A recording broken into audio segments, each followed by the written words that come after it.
¿Se respeta el derecho a la propiedad intelectual hoy en Colombia? ¿Qué tan conocido es por los colombianos? Hoy, en Periodismo en Derechos Humanos y Constitucionales, ahondaremos en el tema, tocaremos algunos casos ya reconocidos y tendremos la mirada de diferentes profesionales en el área. Bienvenidos.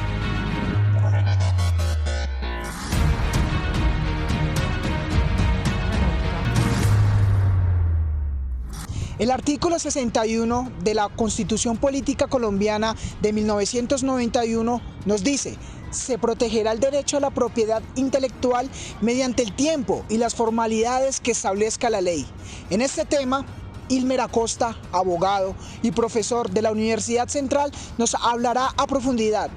Cuando nosotros hablamos de derechos de autor, quiere decir que existe una preocupación por parte del Estado en garantizarle a toda aquella persona que ingenie, que cree, que le aporte algo nuevo a la sociedad y que ese ingenio, el fruto de ese esfuerzo, pues sea protegido por el gobierno.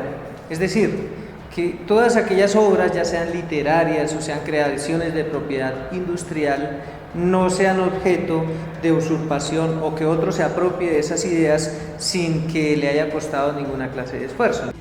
Es fundamental reconocer la importancia del artículo 61 de la Constitución, porque en él recae toda la protección a las diferentes creaciones artísticas y científicas, además del reconocimiento de los saberes creativos y de raciocinio.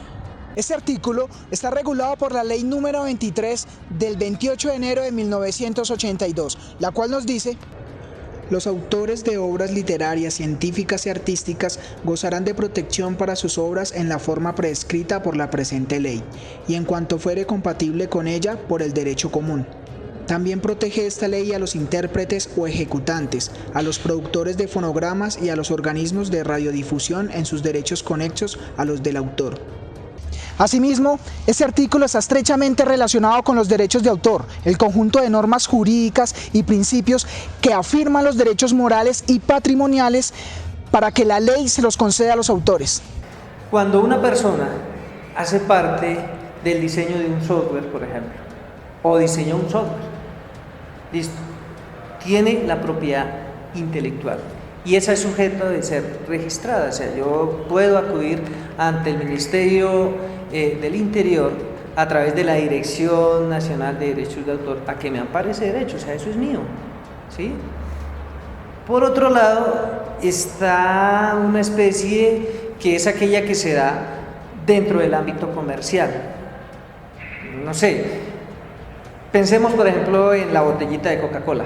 La botella de Coca-Cola, que tiene unas formas específicas, unos colores, una marca, ¿cierto? Eso es tutelado, o sea, eso es registrado. O pensemos, por ejemplo, en el caso de Davivienda. A veces vemos una casita roja y ¿en qué pensamos? En Davivienda. Pues eso fue registrado como derechos de marca. ¿Y eso dónde se registra? Ante la Superintendencia de Industria y Comercio. Recordemos que está regulado por la Dirección Nacional de Derechos de Autor, quienes están encargados de direccionar, diseñar, administrar y ejecutar todas las políticas gubernamentales en materias de derechos de autor y derechos conexos. Claudia Gordillo nos habla sobre la importancia de reconocer esos derechos, quien desde su punto de vista como directora y guionista del documental Apuntando al Corazón, corrobora la necesidad de proteger la propiedad intelectual.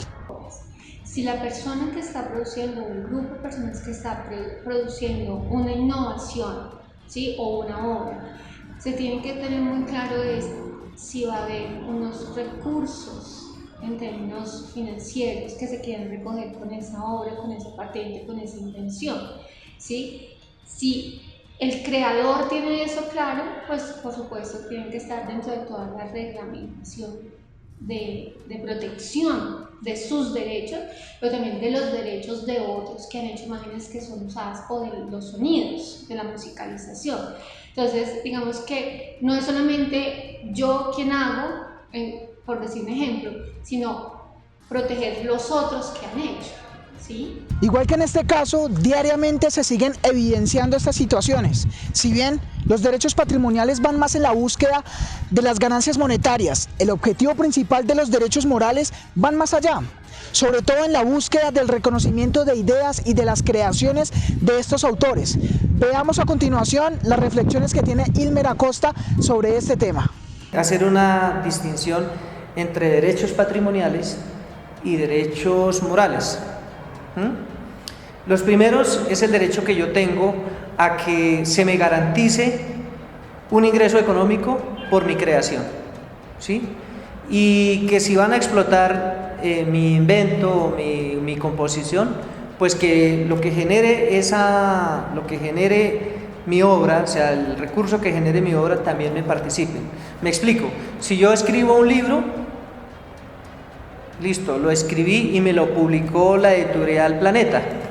Y la editorial Planeta va a sacar 10.000 ejemplares. Entonces yo tengo derecho a que por ese hecho, por cada libro que se venda, a mí como autor se me dé una partecita, ¿cierto? Por el ingenio, porque yo soy el autor. Entonces ahí estaríamos hablando de derechos patrimoniales. Otra situación distinta es cuando mi obra no tiene ningún beneficio económico, ¿sí?